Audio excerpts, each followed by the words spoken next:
You can be good at your job and still have it drain you. In this video, I'm going to break down why being competent in your role doesn't necessarily mean it's the right fit for you. By the end of the video, you'll have a nice clear framework on how to move forward. This is the first video in a series that I'm breaking down career clarity. Let's get into it. So do what you love. We've all heard it. Follow your passion. Go for your dreams. And none of this is bad advice, it's just incomplete. It assumes three things that we should know. The first thing is it assumes that we know what we love, where most people don't. The problem is we've been told what skills are valuable during our careers, rather than exploring which skills light us up, which skills do we love using. Secondly, it assumes that what we love naturally fits into a career, which generally isn't true. And thirdly, it ignores something that I call the competence trap. So this is when you're skilled within a role, but you still feel drained by the tasks that you're doing within that role. So I'll give you an example. So I used to work as a therapist and I developed really good listening skills, and I honed these and practiced these. And it got to the point where, I became a really good listener, but using that particular skill would still really drain me because I naturally found it difficult to keep my attention for that period. And sometimes people were telling me very difficult things as well, so I would get very drained. So using that skill drained me, even though I was very competent within my role, and people told me to stick to that career path. It was a good career path, but ultimately, I had to choose a different path. And that's not being selfish, that's not being ungrateful. It's realizing when competence doesn't match up with fit, and they're two different things. And I think that's something that we get confused about, particularly here in the UK. So I've been having conversations with people over the past weeks about whether career clarity is important to them. And I've been finding the same thing in terms of their responses. People don't know what they want. They are scared to make a change. They're worried about money and making enough money. And they don't know what they're good at specifically either. And none of these are excuses at all. These are real blockers, and I want to acknowledge them. But here's what I've learned, and it took me 5 careers to figure this out. It's probably not that you don't know what you want. It's more that you have built competence in skills that drain you, instead of uncovering the skills that energize you or using those that you already have. So let me give you an example. So when I had a digital marketing job, we'd have these brainstorming sessions from time to time, and we'd compare and synthesize ideas, we'd weigh up market opportunities. And honestly, I'd look up at the clock during these sessions and time would absolutely fly by. And looking back now, I dismissed it because it didn't feel like actual work. It was just something that we did every now and again, maybe once a month. And I just took it for granted. I just thought, this is just normal work. Everyone's good at this, so it's no big deal.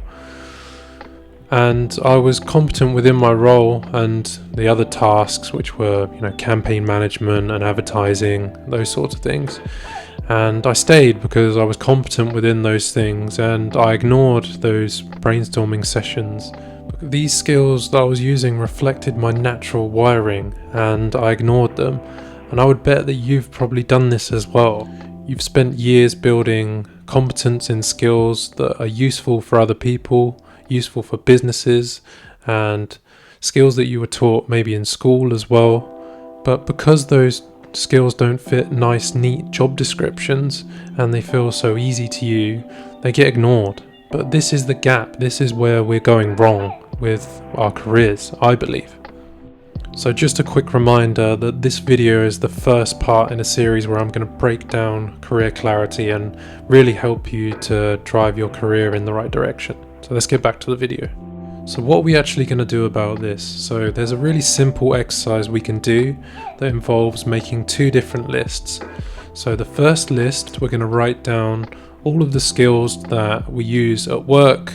They're probably on our CV, they're probably on our LinkedIn. These are the skills that we get paid to use. So this should be fairly simple. And then we're going to make a second list. So the second list might be a bit more difficult. So on the second list, we're going to write down all of the skills that we can use. And when we use these skills, time seems to just fly by.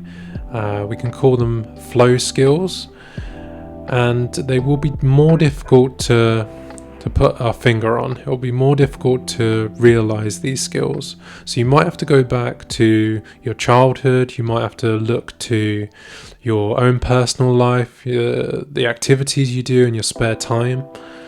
These are going to give you clues to the hidden skills that are beneath your consciousness. These are the skills that we really want to pay attention to. And I would spend some time doing this. You might have to do it over a few days and think back a bit to, projects you've done.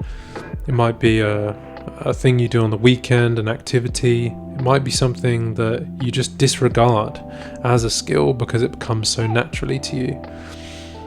Once we've got the two lists, we want to see the gap between them. So the skills that we're using at work and on a regular basis, we want to compare those skills to the skills that allow us to get into flow, those flow skills. And I really want you to use your imagination when you build that second list for the flow skills.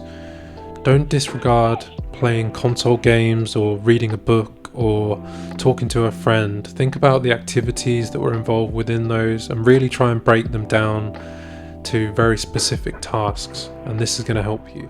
One tip to help with that second list is to tell stories, and I've talked about this in a previous video, and it's talked about within the book What Colour Is Your Parachute, which is one of the best selling career books of all time. It's very good, I'd recommend it. And within that book it talks about telling stories to extract these skills, these flow skills that I'm talking about. I'll also link to a list of skills as well in the description, which might help you because it's hard to just come up with skills out of your head. So yeah, hopefully that'll help as well. Try not to feel like this is selfish to do these exercises, and we want to move away from thinking about what looks impressive on paper, what are my friends impressed by, what jobs do my mum and dad want me to take on. Think about what energizes us, what are we skilled at, but also makes time disappear. This is where the gold dust really is. And look, I'm not sitting here and suggesting that I have all the answers, because that's just not the truth, and I don't think any of us ever will when it comes to career. It's something that's evolving over time, and ultimately there's never going to be one particular job or career that lasts for your lifetime. That's very unlikely. But what I have done is gradually over my 4 or 5 different careers, I've got closer to that career clarity. I've got closer to using the skills that energize me every single day. And honestly, it's really changed the way that I view work. And this is what I want for you. I want you to be able to get up in the morning and look forward to work because you know that it's going to be an energizing experience. And I know that I've said energizing many times, but that is one of the key things to look for. And I've made the mistakes. I've chased the titles, I've chased the money, I've tried to keep people happy, but ultimately that just led to me being unhappy and work burnout as well, which I don't want for you. So this first part of this series is called the play phase. So today we're focused on why you're stuck and the competence trap. In the next video, I'm going to break down how to really identify those hidden skills and unearth them using my tool. That video will be linked here, and each video thereafter will lead you from feeling confused and overwhelmed, being clear on what your next step is, and hopefully guide you carefully through that process. So stick around for the rest of the series, subscribe if you would like to, and thank you for watching till the end of the video, and I'll see you next time.